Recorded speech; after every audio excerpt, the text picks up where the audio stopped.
In response to these industry trends, I've painted a pretty bleak picture of the challenges IT faces, right? And by now you're probably wondering, man, what the heck do I do?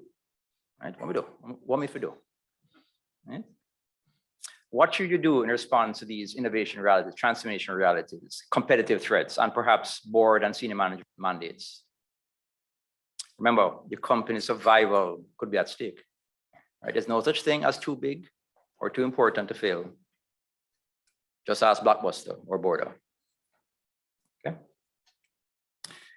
So here's a fairly typical response I've seen. Let me illustrate it with a somewhat apocryphal story of a oil platform in the North Sea that caught fire.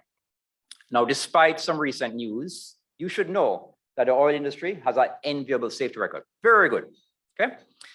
And so workers are drilled over and over again what to do when there's a fire. And what you do is you go to the helicopter pad, and the helicopter will whip you off there in 2 minutes or less.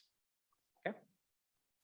In this story, the rescue helicopter had mechanical problems and was late. And every one of the people there who stayed on the platform waiting for them died, except one. This person jumped in the water and was rescued by a boat. And they interviewed him afterwards and said, why did that? You've been trained over and over again to wait for the helicopter. So, well, boss, it was a Jamaican guy, as it turns out. It's my story. Says, I looked at the wall of fire coming to me, and I looked down 200 feet into the water, and I chose probable death over certain death. And this is often used as a rallying cry for, we have to go to cloud, and we have to go now.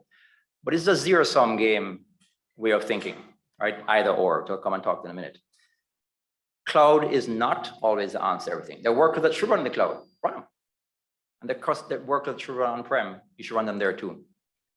There's an old saying, you've heard this before, to a man with a hammer, every problem is a nail.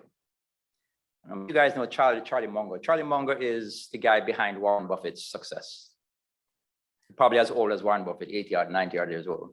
Very smart, seasoned investor. He says, this way of thinking is a perfectly disastrous way to think and a perfectly disastrous way to operate in the world. You need multiple models. And the models you have come, and the models have to come from multiple disciplines, because all the wisdom in the world is not to be found in one solution, no matter how you may want it to be. Every solution has trade-offs. You have to really get at it and study the problem from different angles to really get at the right solution.